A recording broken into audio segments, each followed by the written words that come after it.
A.E. Houseman, Alfred Edward Houseman.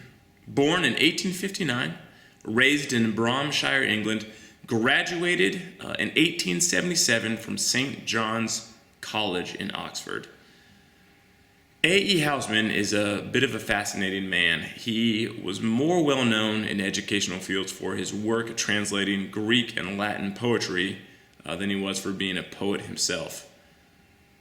He didn't publish his first book of poetry until 1896, and many scholars and readers agree that his poetry from that book, which was called A Shropshire Lad, encapsulates a lot of the same things, including unrequited love, dying young, and just youth in general. People believe that A.E. was heavily influenced by a few different things in his lifetime. His mother died when he was 12 years old.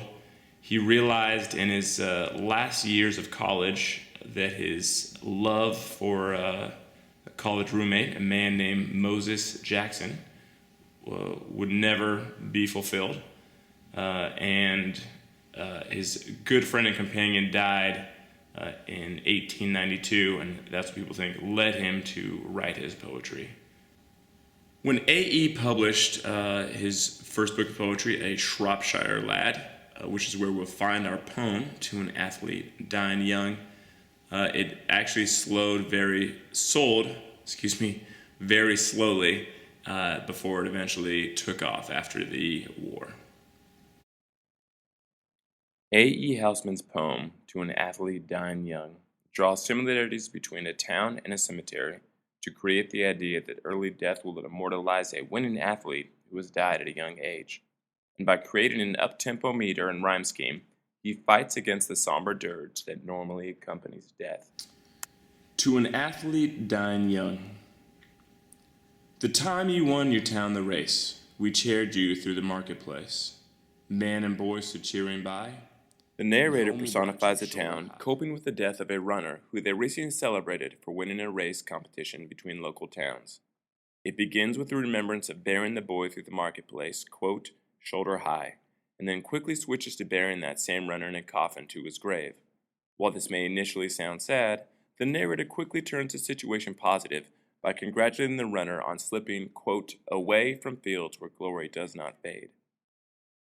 The narrator then explains that through death, the runner will not have time to live with the grief of watching others earn the glory, which he, in old age, can no longer win. The runner should triumphantly step into death and be forever immortalized among the dead as a chant. Houseman relates the cemetery to a town in a number of different ways. The first significant comparison comes in the second stanza, in which he identifies the grave as the, quote, home of the runner.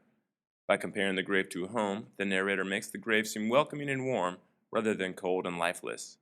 In the second stanza, the cemetery is also compared to a town, and the dead runner becomes a, quote, townsman of a stiller town. This sets the reader up for later events by indicating that the cemetery is populated even if it is by dead people.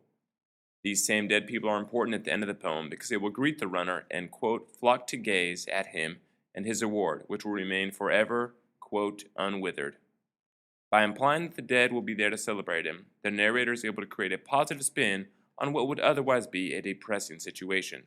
However, the narrator takes into account only the feelings of the runner and not the feelings of those he is leaving behind.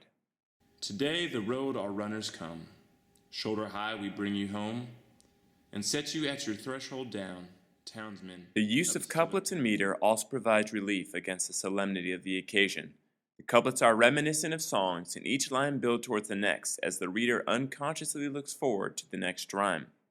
The sense of looking forward instead of back is another way in which Houseman focuses on the positive and not the negative of the poem. Smart lad, to slip at times away. The meter, which always hovers around 7 to 8 syllables, never lets the reader slow down either, but keeps up a consistent pace, much like a runner, and when combined with the couplets, creates an upbeat sound that, like the rest of the poem, combats the graveness of an early death. Ultimately, Houseman's narrator sets the runner up to feel good about dying young. After all, eyes the shady night has shut cannot see the record cut. So set While the before its expectation echoes for an fade, athlete dying the young fleet would be to foot on the mourn them silver and all shade, that they could accomplish in the and hold future, the low lintel Housman's up, poem celebrates the the still achievement defended of leaving challenge at the cup. pinnacle of accomplishment And through around his that quick early meter laureled and head comparisons. will flock to gaze the strengthless dead, and fine and withered